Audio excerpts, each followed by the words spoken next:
Hi everyone! Today we're going to finish our What If the Dinosaurs Came Back artworks.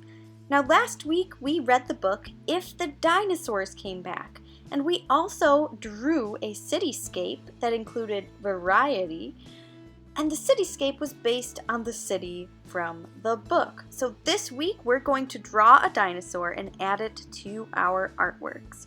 We're going to make sure that we include lots of emphasis in our artwork, as well as contrast and value. So let's get started. What you're going to need for today's art project is your cityscape drawing that you completed last week in art class. You're also going to need some colored paper, also known as construction paper. We're going to use this to draw our dinosaurs on.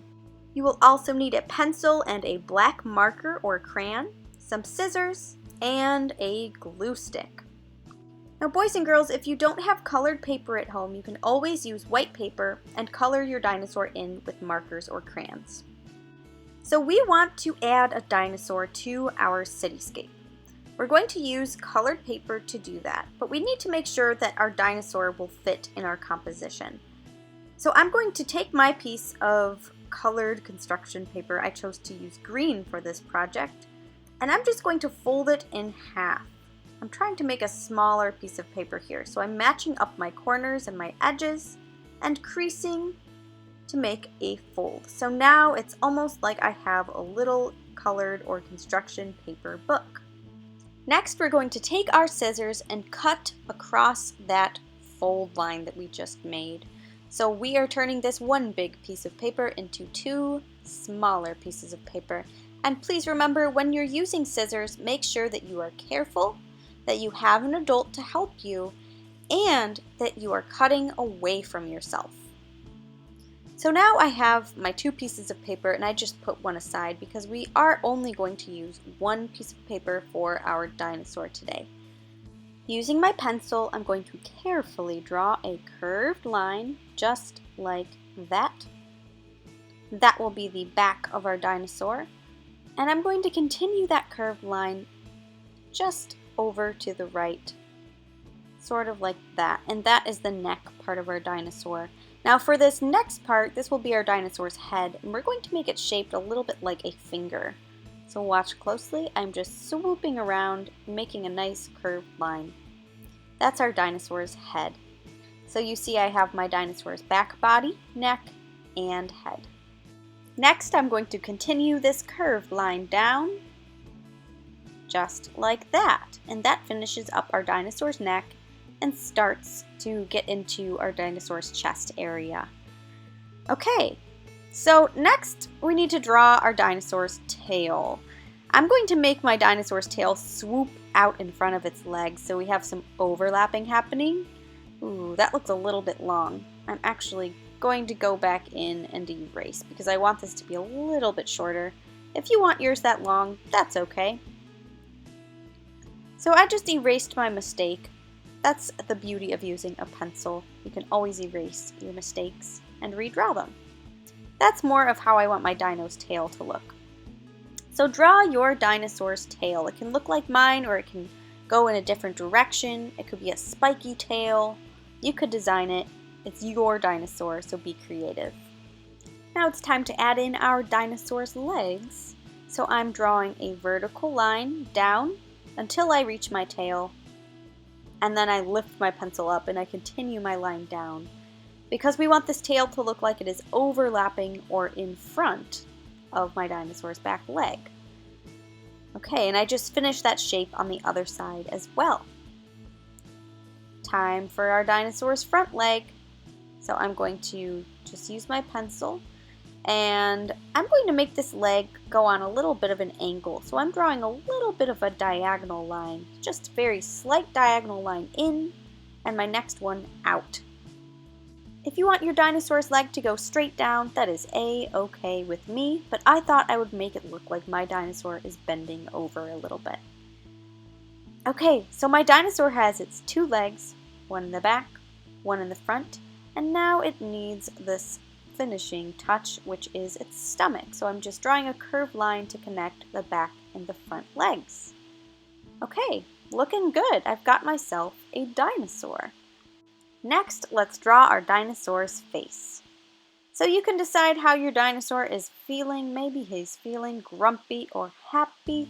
Mine's feeling pretty happy. So I drew a little curved happy face, smiley face line for my dinosaur, and also a little eyebrow. Next, we're going to take our black marker or black crayon and carefully trace all of our pencil lines. We're doing this to add some contrast to our dinosaur. Remember, contrast is when something really stands out or pops out at you when you look at it. So adding this bold, dark color can really help to add some contrast to our dinosaur and can really help it to stand out.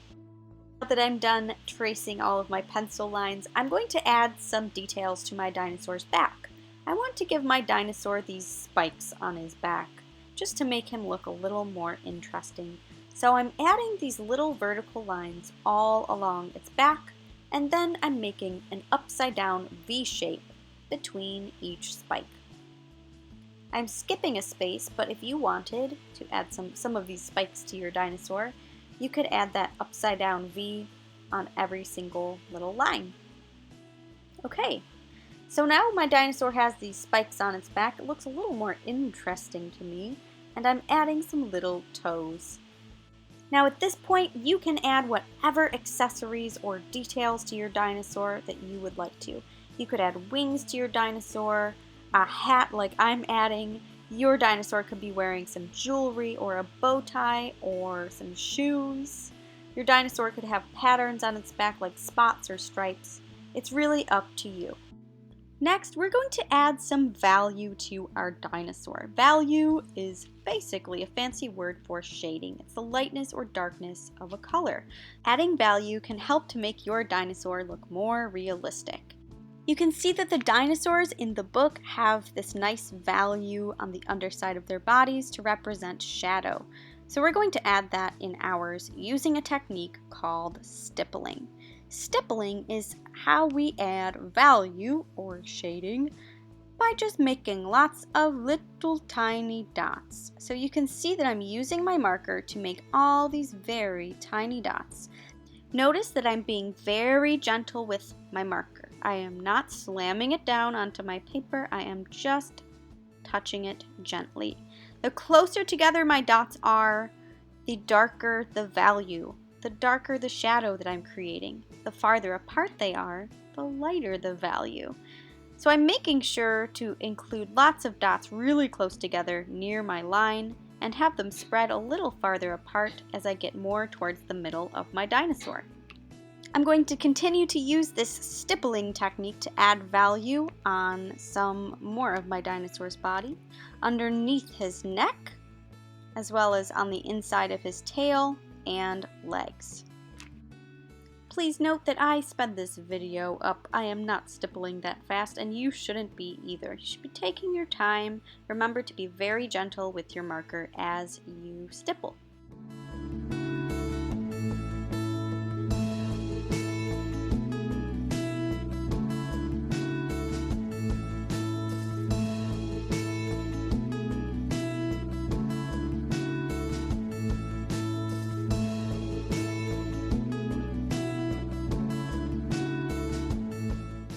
Wow, okay, that really made a difference.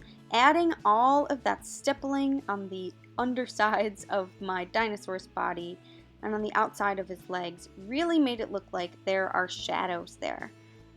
So even though that was a lot of work, I think it paid off. Adding value to your artwork can really make it stand out and can actually help to add more contrast. So now it's time to cut our dinosaur out. So I have my scissors here and I'm going to very carefully cut around my edges. I'm making sure to go right up next to my line and I'm turning my paper as I cut. Make sure that you have an adult nearby to help you out if you need some help cutting today.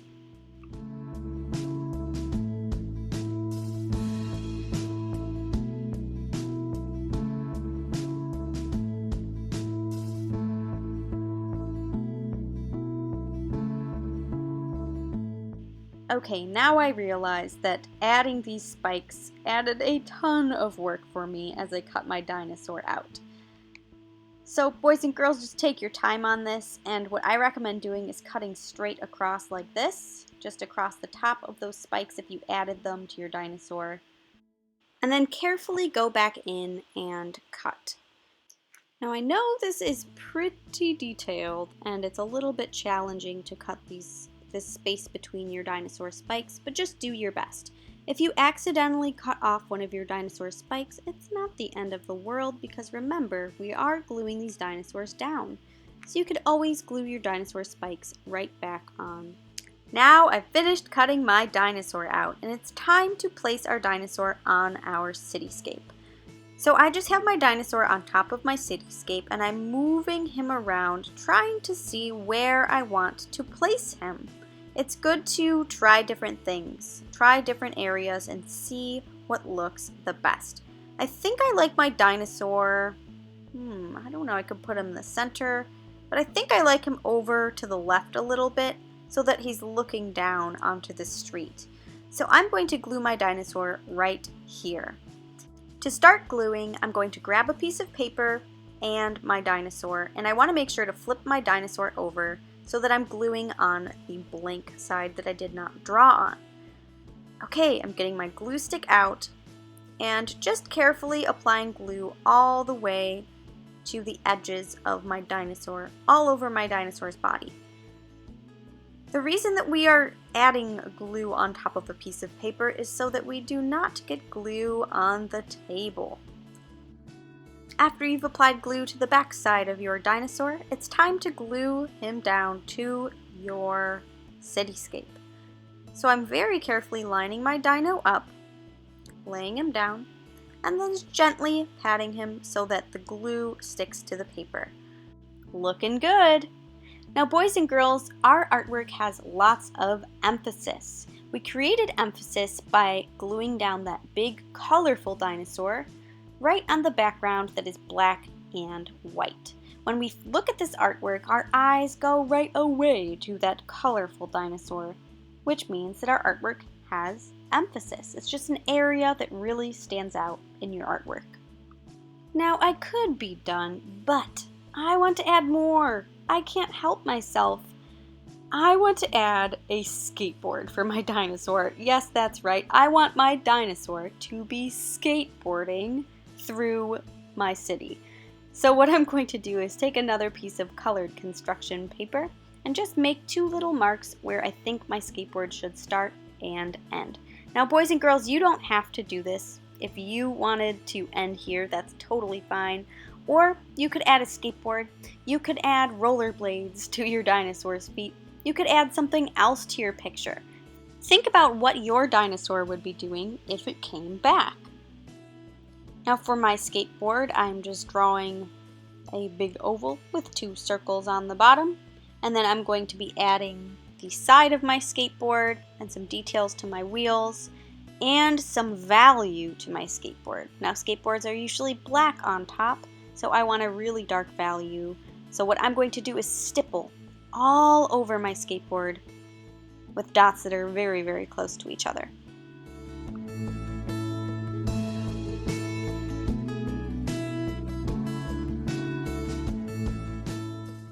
Now I'm carefully cutting my skateboard out and I'm going to glue it right underneath my dinosaur's feet so it looks like my dinosaur is riding on the skateboard. Now, I realized that my dinosaur's feet aren't all the way glued down, so I could just slip the skateboard underneath his feet a little bit so it really looks like he's riding through the streets now on a giant dinosaur-sized skateboard. Remember, boys and girls, if you wanted to add something different to your picture, go for it. I love to see you use your creativity and your imagination. Alright, boys and girls, I hope you had fun learning about emphasis, stippling, value, and adding your dinosaur to your cityscape. I can't wait to see your artworks. Remember to follow all of the directions on Seesaw. Have fun!